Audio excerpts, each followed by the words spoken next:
Inexcusable failures. That's the verdict on water firms that let taps run dry after beast from east and pitiful compensation.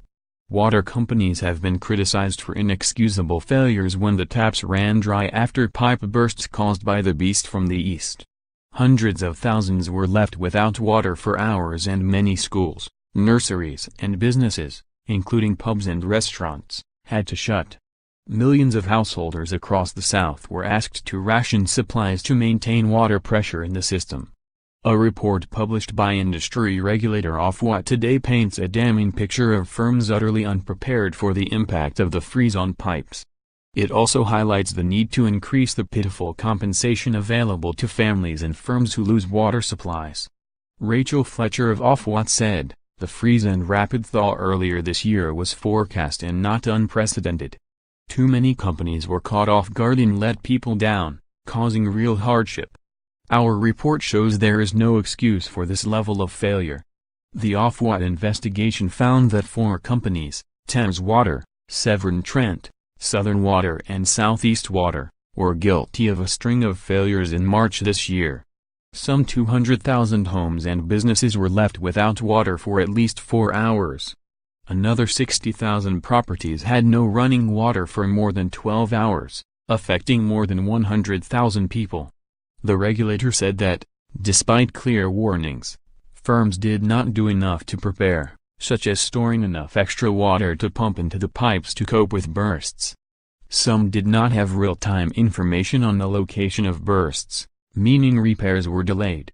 Firms let customers down by failing to provide emergency bottled water and did not communicate with the public properly about when supplies would be restored. Thousands of people who appear on lists of vulnerable customers, perhaps because they are elderly or disabled, were not offered help. Now Ofwat has announced a review of the compensation offered by water companies when the taps run dry. Current rules state that households must be without water for at least 12 hours before they get just £20. However, if the cause is the failure of a major mains pipe, customers get nothing until they have had no running water for at least 48 hours.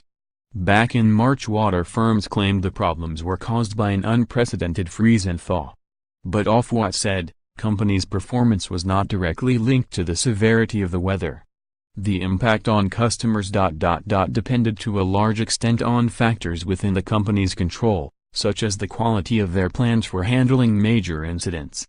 Some companies, such as Severn Trent Water and Thames Water, did not have appropriate plans in place. The 4 worst firms have been told to draw up action plans to address the problems identified by Ofwat. The Consumer Council for Water said the firms should be hit with substantial fines if they do not take steps to prevent a similar crisis. Water UK, the industry trade body, apologized for the failures of some of its members. It added, "We are determined to prevent this happening again." Severn Trent said it accepted Ofwat's findings and that it had already announced a significant program of investment. Thames Water said it had compensated customers above the legal minimum and that it would work with Ofwat to avoid future disruption.